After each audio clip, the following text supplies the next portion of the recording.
Class 12-এর political science chapter 2, class 12-এর political science chapter 2 দ্বিমেরু অবসান।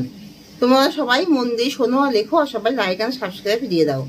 দ্বিমেরু বলতে বুঝিয়েছে যে বিশ্বে যে দুটি রাষ্ট্র সব থেকে বেশি শক্তিশালী হয়ে উঠেছিল, যেমন আমেরিকা আর সোভিয়েত ইউনিয়ন, এই দুটি রাষ্ট্রের মধ্যে যে প্রতিদ্বন্দ্বিতামূলক প্রতিযোগিতামূলক যে মনোভাব, যে যুদ্ধমুখী মনোভাব সৃষ্টি হয়েছিল তাকে দ্বিমেরু বলা হয়। অর্থাৎ তাদের মধ্যে নেতিবাচক মনোভাব, দুটি রাষ্ট্রই নিজেদের ক্ষমতার লড়াইয়ের জন্য দ্বন্দ্বে অবতীর্ণ হয়েছিল। অর্থাৎ এরা বিশ্বের সর্বশ্রেষ্ঠ সবথেকে ক্ষমতাবান দুটি রাষ্ট্র, যেমন আমেরিকা আর সোভিয়েত ইউনিয়ন, এদের মধ্যে প্রতিদ্বন্দ্বিতা যে জন্য যে ঠান্ডা লড়াই হয়েছিল তাকে দ্বিমেরু বলা হয়। এবং দ্বিমেরু অবসান হলো জোট নিরপেক্ষতা, অর্থাৎ নিরপেক্ষ গোষ্ঠীর আবির্ভাব হয়।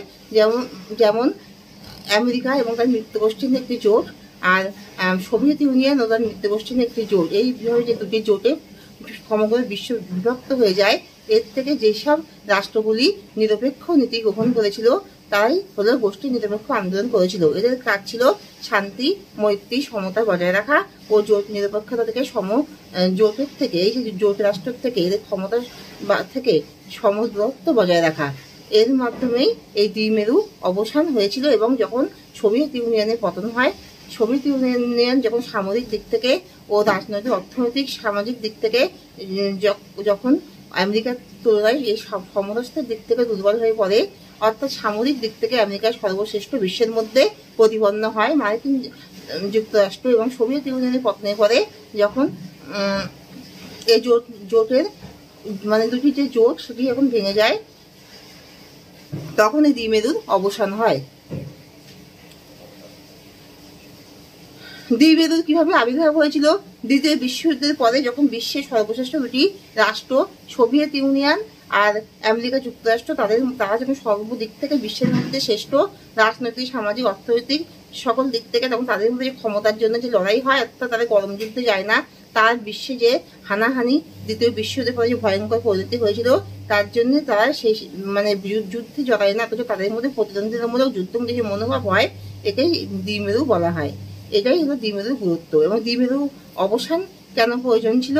কারণ দ্বিমেরু অবসান না হলে বিশ্বের দুটি যে জোট তাদের মধ্যে ক্ষমতার জন্য যে ঠান্ডা লড়াই হচ্ছিল, যার ক্ষতিকারক দিকটি সমগ্র বিশ্বে প্রভাবিত করেছিল, অর্থাৎ এই দুটি রাষ্ট্রের মধ্যে সর্বদা যুদ্ধমুখী মনোভাব, প্রতিদ্বন্দ্বিতামূলক নেতিবাচক মনোভাবের থেকে অপর সব রাষ্ট্রগুলি তার ক্ষতিকারক যে ক্ষমতার যে তার দুটি রাষ্ট্রের মধ্যে লড়াই হচ্ছিল, তার যে বিশ্ব যে তার ক্ষতিকারক দিকটি মানে সমগ্র বিশ্বে ব্যপ্ত হয়ে গেছিল, তার জন্য দ্বিমেরু অবসান প্রয়োজন ছিল। দ্বিতীয় বিশ্বযুদ্ধের পরে সব থেকে ক্ষমতাবান দুটি রাষ্ট্র কিভাবে সব থেকে শক্তিশালী হয়ে ওঠে? আমেরিকার রাজনৈতিক, সামাজিক, অর্থনৈতিক সকল দিক থেকে ক্ষমতা সম্পন্ন হয়ে ওঠে।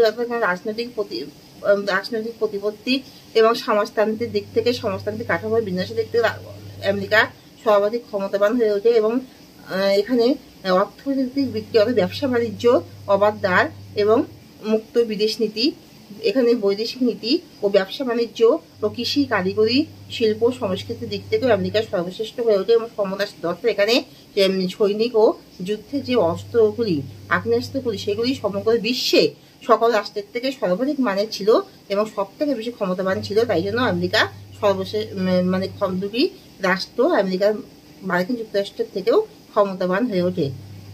মানে মার্কিন যুক্তরাষ্ট্র সোভিয়েত ইউনিয়নের থেকেও এই আমেরিকা, মার্কিন যুক্তরাষ্ট্র সোভিয়েত ইউনিয়নের থেকেও ক্ষমতাবান হয়ে ওঠে। আর সোভিয়েত ইউনিয়ন কেন এই মানে আমেরিকা ছাড়া বিশ্বের সকল দেশের থেকে কেন সোভিয়েত ইউনিয়ন বেশি উন্নতিশীল ছিল? কারণ রাজনৈতিক, সামাজিক, অর্থনৈতিক দিক থেকে সোভিয়েত ইউনিয়ন সর্বাধিক শক্তিশালী ছিল।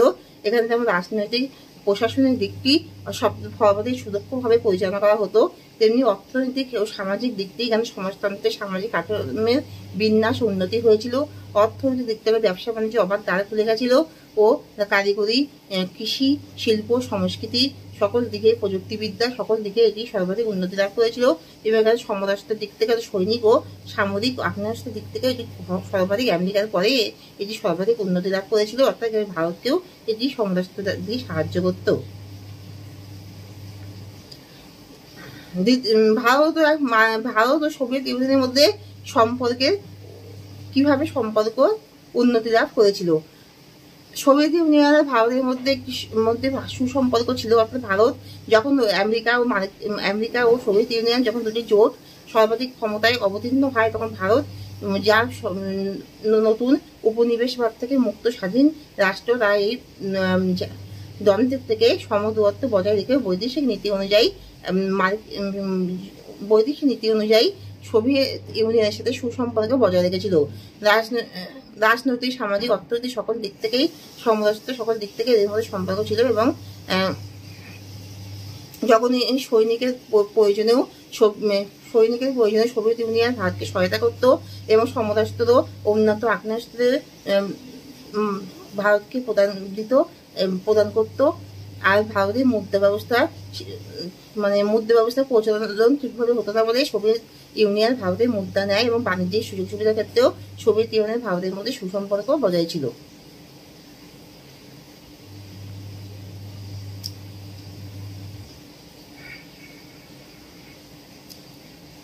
এই দ্বিমেরুর অবসান কিভাবে হয়েছিল? দুটি রাষ্ট্র যখন সর্বাধিক ক্ষমতা অবতীর্ণ হয়, সোভিয়েত ইউনিয়ন, আমেরিকা, তখন এই দুটি রাষ্ট্রের মধ্যে সর্বাধিক ক্ষমতার জন্য যে ঠান্ডা লড়াই হয়, অর্থাৎ যে নেতিবাচক প্রতিদ্বন্দ্বিতামূলক যে মনোভাবের সৃষ্টি হয়, এই মনোভাবের ক্ষতিকর দিক যার রাজনৈতিক, সামাজিক, অর্থনৈতিক, সমস্ত সকল দিক থেকে বিশ্বের অন্যান্য রাষ্ট্রগুলির মধ্যে ভয়ঙ্কর বিভীষিকার সৃষ্টি করে। এবং এই দুটি জোট সর্বাধিক ক্ষমতায় অবতীর্ণ হয় এবং একে অপরকে সর্বাধিক ক্ষতিকর করার চেষ্টা করে। এবং এই পরম অশান্তি, বিশৃঙ্খলাময় আন্তর্জাতিক পরিস্থিতিতে যা একটা হাঙ্গামাময় পরিস্থিতি সৃষ্টি করে, তার থেকে সকল রাষ্ট্রগুলি নিজেদের দেশের রাষ্ট্রগুলি জোট নিরপেক্ষ নীতি গ্রহণ করছিল, তার সমদূরত্ব বজায় রাখে। এবং এই যে নিরপেক্ষ গোষ্ঠী যা এই দ্বন্দ্বটাকে চিরতরে বন্ধ করার চেষ্টা করে এবং বিশ্বের শান্তি, সাম্য, মৈত্রী প্রভৃতি বিশ্বে বজায় রাখার চেষ্টা করে ও সমদূরত্ব বজায় রাখে। এবং মার্কিন যুক্তরাষ্ট্রের পতনের মাধ্যমে এই উভয়ের মধ্যে দ্বিমেরুর অবসান ঘটে। এখানে শেষ করছি। তোমরা সবাই লাইক অ্যান্ড সাবস্ক্রাইব দিয়ে দাও।